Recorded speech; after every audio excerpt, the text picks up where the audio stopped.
A single touch, lasting less than 3 seconds, can flood a woman's brain with enough oxytocin to make her feel emotionally bonded to you for hours. That is not poetry, that is neuroscience. And yet most men have absolutely no idea which touches trigger that response, and which ones make a woman quietly decide she will never see you again. Today I am going to tell you exactly which 7 touches change everything. And number 5, that one is almost unfair. Here is something that most people will never tell you out loud. A mature woman does not fall in love with words. She has heard every compliment. She has read every sweet text. She has sat through every candlelit dinner where a man tried too hard to say the right thing. Words stopped impressing her a long time ago. What actually moves her, what actually cracks open that guarded heart she has spent years protecting, is something far more primal. Touch. But not just any touch. Not the clumsy. The psychology behind subtle touch, grabby, I saw this in a movie kind of touch. I am talking about specific, intentional, psychologically powerful touches that communicate things words literally cannot say. Safety, confidence, tenderness, desire, all without opening your mouth. Dr. Dacher Keltner, a psychologist at UC Berkeley, conducted a fascinating study where strangers were asked to communicate emotions through brief touches on the forearm. No words, no facial expressions, just touch. The result?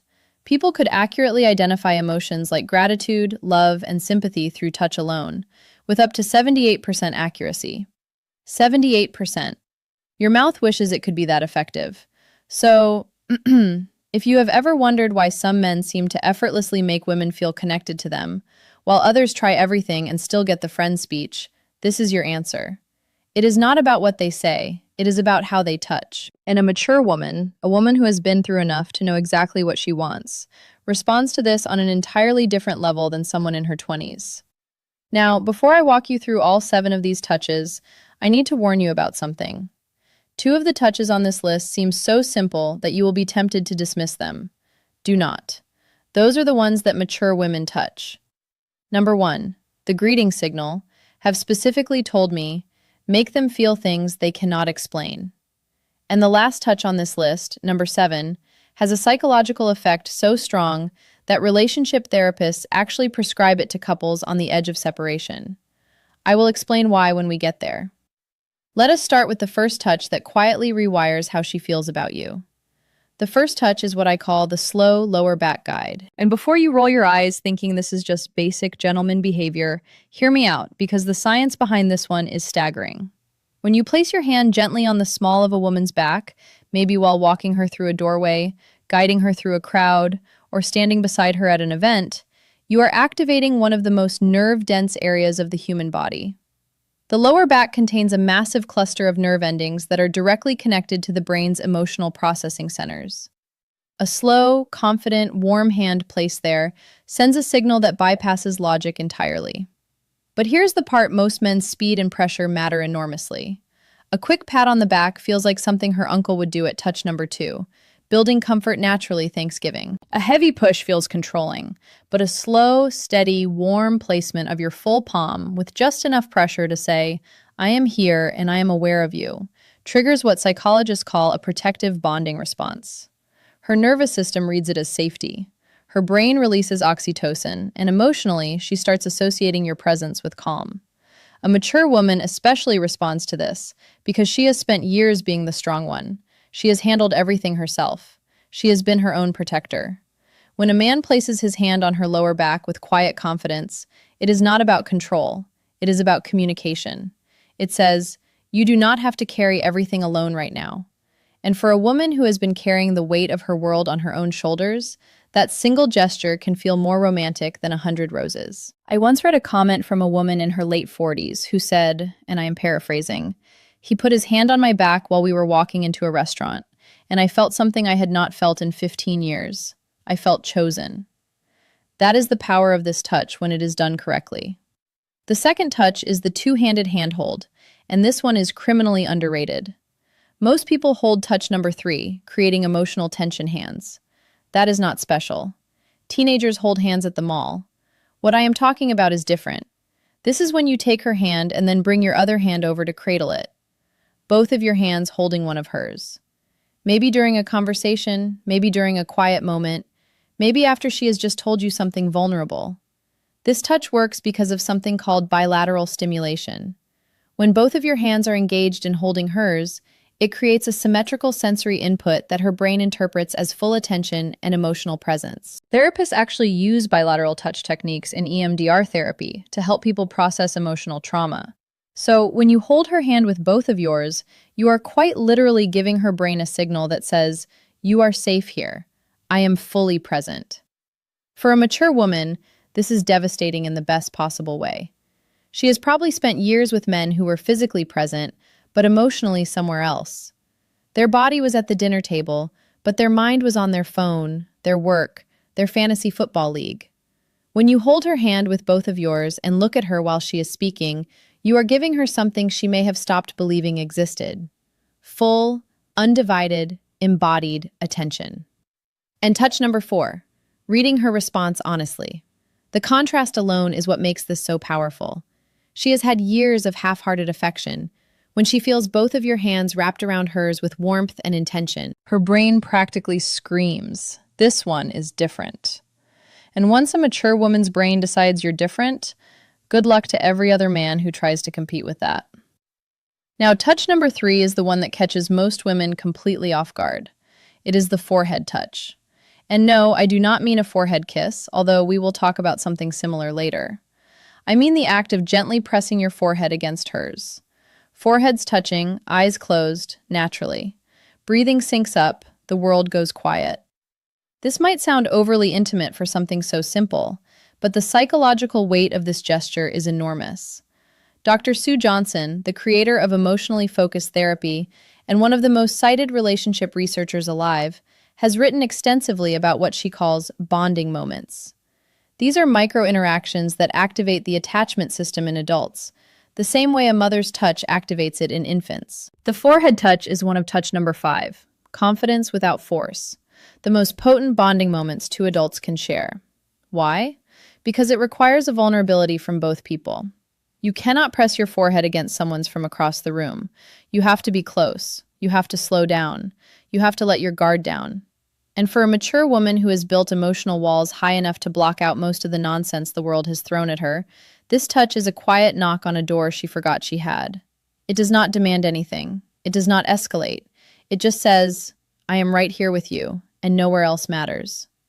A man who can do this without rushing it, without turning it into something else, without breaking the silence with a joke because the intimacy feels uncomfortable. That man has just communicated more emotional intelligence than most people demonstrate in an entire relationship. Touch number 4 is the one I almost did not include because of how effective it is. I feel like I am handing out cheat codes at this point. This is the back of the neck touch. The nape of the neck is one of the most sensitive and vulnerable areas on the human body. It is packed with nerve endings, and because it is an area people cannot see or easily protect, touching it creates an immediate spike in both arousal and trust simultaneously. The final touch that creates deep connection. That combination is extraordinarily rare. Most touches create one or the other. This one does both at the same time. When a man gently places his fingers or his palm on the back of a woman's neck, maybe while sitting beside her, maybe while leaning in to tell her something, her brain goes through a rapid-fire evaluation. Am I safe? Do I trust this person? Does this feel good? And if the answer to all 3 is yes, the emotional response is almost instantaneous. Her breathing changes, her pupils dilate. Neurochemically, dopamine and oxytocin release in tandem, which is the exact cocktail responsible for romantic attachment. Here's where maturity plays a massive role. A younger woman might not even register the significance of this touch, but a mature woman, she has enough experience to recognize what that touch communicates. It communicates confidence without aggression, desire without desperation, familiarity without assumption. It is one of the most sophisticated touches a man can offer, and the women who recognize it are the ones who have been waiting for exactly that level of awareness. A word of caution, though. Timing is everything with this one. You cannot walk up to a woman you just met and touch the back of her neck.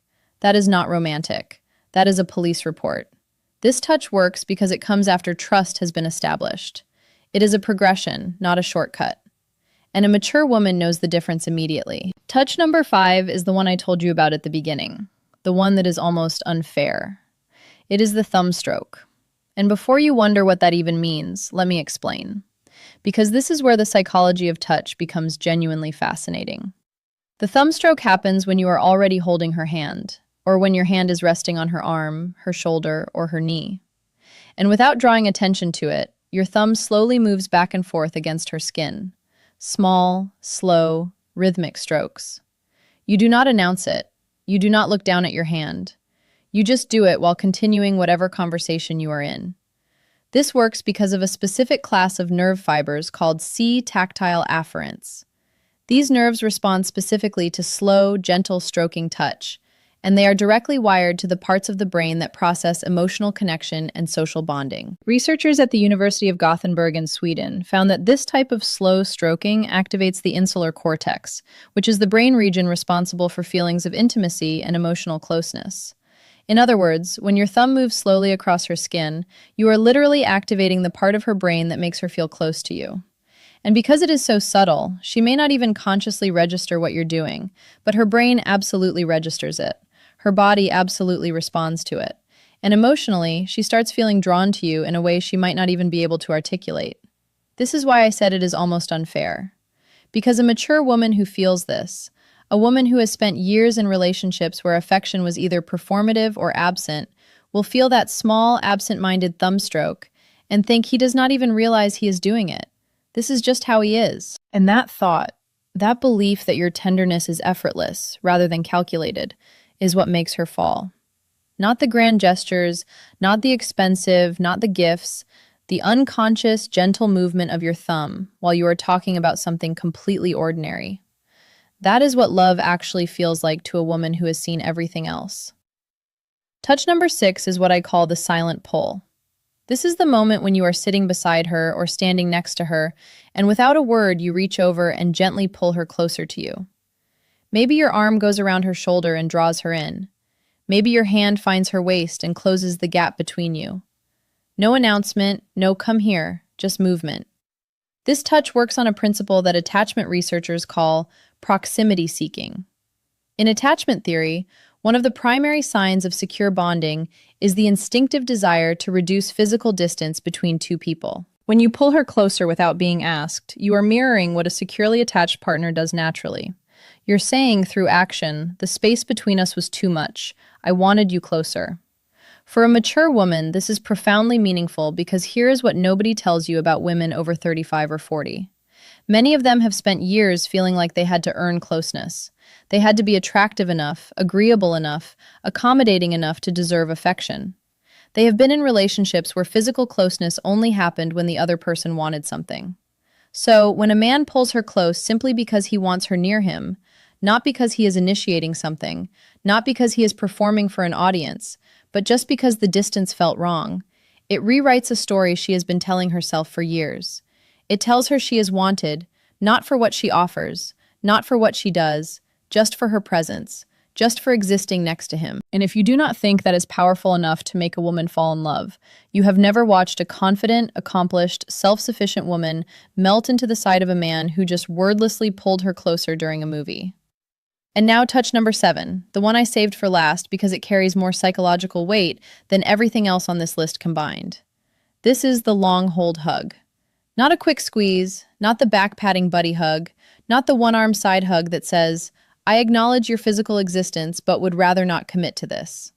I am talking about a full, both arms wrapped, chest-to-chest hug that lasts a minimum of 20 seconds. And yes, that number is specific for a reason. Research published in the journal Psychoneuroendocrinology found that hugs lasting 20 seconds or longer trigger a significant release of oxytocin, while simultaneously reducing cortisol, the stress hormone. This means that a long hug does not just make a woman feel loved, it literally reduces her stress at a biological level. Her heart rate slows, her blood pressure drops, her nervous system shifts from sympathetic activation, which is fight or flight mode, into parasympathetic rest, which is the state where bonding and emotional openness become possible. This is why relationship therapists prescribe extended hugging to couples in crisis. Dr. John Gottman, whose research on relationships spans over 4 decades, has recommended prolonged physical holding as one of the most effective tools for rebuilding emotional trust between partners. It is not a metaphor. It is not a feel-good suggestion. It is a clinically supported intervention. Now, here's why this matters so much for a mature woman specifically. By the time a woman reaches her 40s, 50s, or beyond, she has likely experienced loss, heartbreak, betrayal, loneliness she never talked about. She has learned to hold herself together so well that most people around her do not even realize she is hurting. She has become her own support system because she had to be. When you wrap your arms around that woman and you hold on, not for a polite 2 seconds, but for a full, unhurried, genuine embrace that says, "I am not letting go until you are ready," something shifts inside her that she cannot control. Every wall she has built, every defense she has perfected, every instinct that tells her to stay guarded, all of it softens. Not because she is weak, but because for the first time in a very long time, she does not have to be strong. And that, honestly, is the most powerful thing a touch can do. Not excite her, not impress her, but relieve her. Give her permission to stop holding everything together for just one moment. If you can be the man who gives her that, she will not just fall in love with you. She will choose you deliberately, repeatedly, with every part of herself that she has been protecting from the wrong people for years. So now you have them. 7 touches, each one backed by psychology, neuroscience, and the lived experience of women who've been through enough to know exactly what real connection feels like. And the beautiful thing about every single touch on this list is that none of them require money, status, or perfect timing. They require awareness, intention, and the willingness to slow down long enough to actually be present with the person in front of you. But knowing these touches is only half of the equation. Because here is a truth that most men overlook entirely. A mature woman will not wait passively for you to figure this out. She will be sending you signals of her own. Subtle, consistent, undeniable signals that tell you exactly how she feels, if you know what to look for. And most men have no idea what those signals are. They miss them completely and then wonder why she lost interest. That is exactly why you need to watch this next video right now. It is called "If a Woman Wants Intimacy with You, Will Always Do These 6 Things Psychology."